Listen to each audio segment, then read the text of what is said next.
1943. Imaginez un instant. À Paris, un simple paquet de beurre, c'est plus qu'un salaire mensuel. Pendant ce temps, à Berlin, des lingots d'or, fondus à partir des dents des déportés, brillent dans les fours discrets d'une banque suisse. Pendant que nos grands-parents serraient l'oc la ceinture et rationnaient chaque ticket de pain, d'autres s'engraissaient, sans vergogne, sur un marché noir dont le volume dépassait allègrement le PIB de plusieurs nations. Aujourd'hui, on va ouvrir les tiroirs les plus secrets de la guerre, les comptes offshore, les faux billets imprimés dans des caves insalubres, les trésors pillés, et même le sort des troupes coloniales payées en monnaie de singe avant d'être jetées. Bref, on va explorer l'autre guerre, celle qui a brassé des milliards de dollars, et qui, en coulisses, a peut-être bien décidé de l'issue de 1945. En 1940, la France bascule dans le rationnement le plus strict. Le résultat, des queues interminables devant des étals quasi vides et des rations caloriques qui dégringolent à 1300 par jour. C'est une catastrophe nutritionnelle, et c'est là que l'économie souterraine, celle de la contrebande, ne devient pas juste une option, mais une pure nécessité de survie. Pour le paysan, la tentation est immense. Il gagne parfois 10 fois plus en vendant ses produits aux marches noires qu'en les livrant à l'État. Alors, que fait-il ? Il cache un tiers, voire la moitié, de sa production, falsifie allègrement les registres et, soyons honnêtes, renifle l'odeur du profit sans trop de scrupules. Ce qui était initialement perçu comme honteux, une pratique marginale, se généralise rapidement, devenant une sorte de système D à l'échelle nationale. Et ce n'est pas tout. Parallèlement, l'occupant allemand, avec un cynisme glaquant, crée ses propres bureaux d'achats officiels. Mais devinez, où il s'approvisionne ? Et oui, directement sur le marché noir. Berlin est prête à payer jusqu'à 80% plus cher que le régime de Vichy. C'est une ironie macabre. L'invasion se finance en partie par ce qu'elle détourne, exploitant les pénuries qu'elle a elle-même créées. En 1943, on estime que 40% du beurre consommé en zone occupée provient de ces circuits illégaux. Les prix, bien sûr, explosent. Les pommes de terre peuvent voir leur valeur augmenter de 600% en une seule année. Qui dit pénurie, dit corruption. Et elle touche tous les échelons de la société. Des facteurs de poste aux cures, des chefs de gendarmerie aux fonctionnaires, beaucoup prennent leur cut. Le phénomène devient si commun, si ancre dans le quotidien, que le mot même de marche noire perd une grande partie de sa connotation négative. On parle simplement du marche, comme d'une alternative banale et inévitable. En fait, sans ce marche parallèle, l'armée allemande n'aurait jamais pu nourrir ses troupes en France avec la même efficacité. Il est clair que cette économie souterraine a, d'une manière, aidé l'occupant à tenir pendant ces si longues années. La moralité de l'histoire ? Quand l'argent manque et que les systèmes légaux s'effondrent, la débrouille devient une arme de guerre redoutablement efficace. Elle a créé des tensions sociales immenses, alimentant la délation et parfois même l'antisémitisme. Mais elle a aussi été une bouée de sauvetage pour des millions de Français.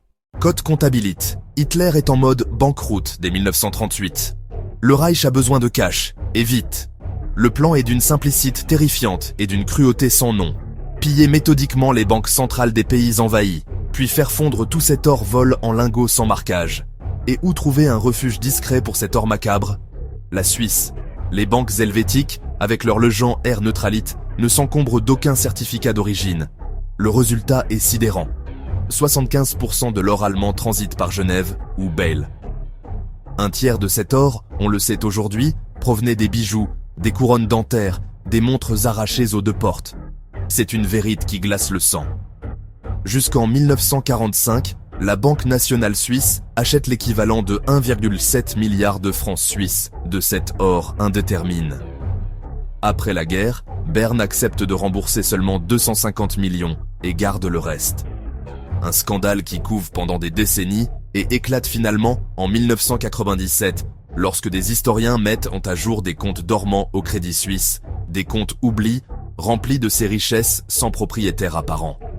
Les négociations qui s'ensuivent sont longues et difficiles, aboutissant à la création d'un fonds de 1,25 milliard de dollars, destiné aux victimes et à diverses associations. Mais soyons clairs, la majorité de ces lingots n'a jamais été restituée à leurs légitimes et propriétaires, ou à leurs ayants droit. Cette manne financière souterraine n'est pas anecdotique. Elle a financé, entre 1940 et 1944, près de 30% des dépenses d'armement allemand. C'est un chiffre rarement mis en avant, mais il est crucial. Sans cette neutralité bancaire suisse, sans cette complaisance, la Wehrmacht aurait probablement tourné au ralenti bien avant 1942. L'or des victimes a littéralement alimenté la machine de guerre nazie, prolongeant le conflit et ses horreurs. C'est une tache indélébile sur l'histoire de la neutralité. Au cœur de Londres, au 16 Threadneedle Street, la Bank of England possède un papier filigrané unique, impossible à reproduire, croit-on. Mais Himmler, avec son génie du mal, a une autre idée. Cloner ce papier et inonder le Royaume-Uni de fausses monnaies pour provoquer une hyperinflation destructrice.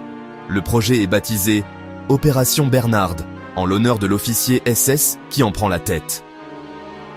Dans des conditions inimaginables, au camp de concentration de Sachsenhausen, 140 prisonniers juifs, des typographes, des graveurs, des photographes, des artistes sont réquisitionnés. Leur mission ? Reproduire la livre sterling à la perfection dans les moindres détails. La couleur, le filigrane, les numéros de série, tout doit être impeccable. Et ils réussissent. Dès 1943, 500 000 billets contrefaits sortent des presses chaque mois. La qualité est si exceptionnelle que la Banque d'Angleterre est contrainte de retirer toutes ces grosses coupures et de créer une toute nouvelle série de billets en 1944. C'est dire l'ampleur de la menace. Mais le Reich rate le coche, commettant une erreur stratégique monumentale. Au lieu de larguer ses faux billets par millions sur Londres pour déstabiliser l'économie britannique, Berlin les utilise pour payer des agents secrets, financer des opérations clandestines et acheter des matières premières sur les marchés neutres. La fausse livre sterling devient ainsi une sorte de devise internationale, nazie. Sur un total estimé à 130 millions de livres contrefaites, les Alliés n'en récupèrent qu'environ 20 millions à la fin du conflit. Le reste circule encore en Europe jusqu'au milieu des années 1950, semant la confusion et le doute. La moralité ? La guerre économique peut être bien plus subtile qu'un blitz aérien, et ses conséquences, parfois, beaucoup plus durables. C'est une guerre invisible, mais dont l'impact est bien réel. En juin 1944, alors que la France est sur le point d'être libérée, 160 000 tirailleurs sénégalais et d'autres soldats issus des colonies africaines jouent un rôle crucial dans cette libération. Pourtant, une décision politique glaçante est prise. Le gouvernement provisoire de la République française veut blanchir ses armées. Concrètement, cela signifie remplacer les hommes noirs des premières lignes par des FFI blancs, forces françaises de l'intérieur, avant même l'entrée en Allemagne. Pourquoi une telle décision ? Les motivations sont multiples et profondément troublantes. D'abord, Washington exerce une pression considérable. L'armée américaine, encore ségrégée à l'époque, ne veut absolument pas voir des soldats noirs défiler en héros à travers l'Europe centrale. C'est une question de maintien de la hiérarchie raciale, même en temps de guerre. Ensuite, la France elle-même craint des révoltes coloniales. Il y a une peur panique que ces soldats africains, après avoir combattu pour la liberté en Europe, reviennent trop politisés dans leur pays d'origine, remettant en question l'ordre colonial. Les conséquences humaines et symboliques de ce blanchiment sont dévastatrices. Ces anciens combattants, qui ont versé leur sang pour la France, voient 30% de leur solde payé en tickets, une monnaie coloniale non convertible, sans valeur réelle en métropole. Ils sont démobilisés sans pension, rapatriés à bord de bateaux de fortune, parfois dans des conditions indignes. Leurs armes, leurs uniformes, leurs équipements sont confisqués et réutilisés pour équiper les nouvelles recrues blanches. C'est un déni complet de leur sacrifice et de leur dignité. Un soldat qui a libéré Marseille ou Toulouse se retrouve au Sénégal, sans reconnaissance, sans médaille, sans accès aux hôpitaux militaires. L'impact militaire immédiat est également non négligeable. La perte d'expérience des vétérans au profit de recrues souvent moins aguerris ralentit l'avancée des troupes. Mais c'est surtout la conséquence humaine qui est déchirante. L'effacement pur et simple d'une page de l'histoire. La négation du rôle crucial de ces hommes. Le coût économique de cette décision est dérisoire face à la trahison morale. On économise environ 5 millions de francs par mois sur les pensions non versées.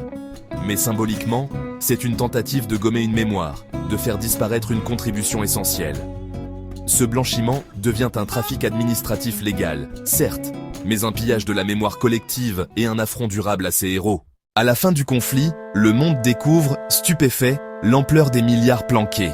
Les Alliés réagissent en créant l'opération Safe Haven, une mission américano-britannique dont le but est de traquer les comptes allemands cachés partout dans le monde. Le résultat est mitigé, pour ne pas dire décevant. Seulement 450 millions de dollars sont retrouvés, sur une estimation totale qui oscillait entre 1 et 3 milliards. On sait que plusieurs banques latino-américaines et portugaises ont continué de blanchir des capitaux nazis bien après la fin officielle de la guerre, jusqu'en 1948. En France, les tickets du marché noir disparaissent avec la libération, mais la mentalité, la clientèle, elle, reste. La France d'après-guerre, habituée à la débrouillardise et aux circuits parallèles, va nourrir un marché stagiaire florissant dans les années 50, une sorte de prolongement de ces pratiques de guerre. Et l'ironie du sort est parfois cruelle. Les lingots d'or volés, ces richesses mal acquises, vont servir de collatéral pour financer la reconstruction de l'Europe via le plan Marshall. L'argent sale devient l'huile qui relance la machine économique. C'est un paradoxe historique saisissant. Aujourd'hui encore, la dette morale persiste. Le fameux fonds suisse de 1997, même s'il a été un pas important, n'a touché qu'une fraction infime des ayants droit. Les vrais chiffres, on estime que 150 milliards de dollars, en valeur actuelle, ont circulé dans les circuits cachés de la guerre. C'est une somme colossale, plus que le PIB de la France ou du Royaume-Uni en 1945. Impossible de tout tracer, de tout identifier. Le passé financier continue donc, et c'est un euphémisme, de polluer les relations diplomatiques. Des litiges opposent encore Berlin, Berne et Varsovie, des décennies plus tard, pour des tableaux d'art spoliés, des lingots d'or dont l'origine reste obscure, et des comptes jamais réclamés. Tu veux que je plonge dans les secrets de l'opération Paperclip, qui a permis aux scientifiques nazis de travailler pour les Alliés, ou dans le trafic de bananes qui a financé Mussolini? Dis-moi en commentaire ce qui t'intéresse le plus, abonne-toi à la chaîne et active la cloche pour ne pas manquer la suite de ces histoires incroyables.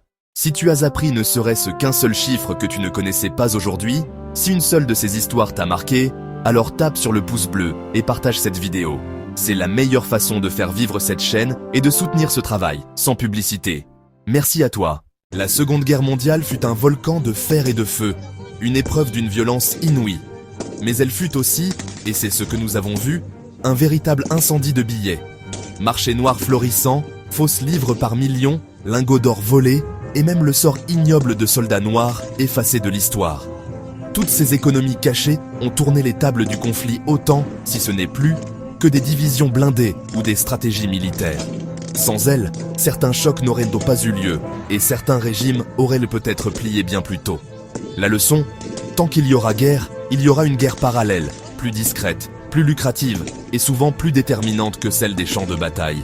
Alors la prochaine fois qu'on parle de conflit, n'oubliez jamais de suivre l'argent. C'est souvent là, dans l'ombre des transactions et des trafics, que se décide la victoire. À très bientôt pour une nouvelle plongée dans les recoins les plus sombres et les plus fascinants de l'histoire.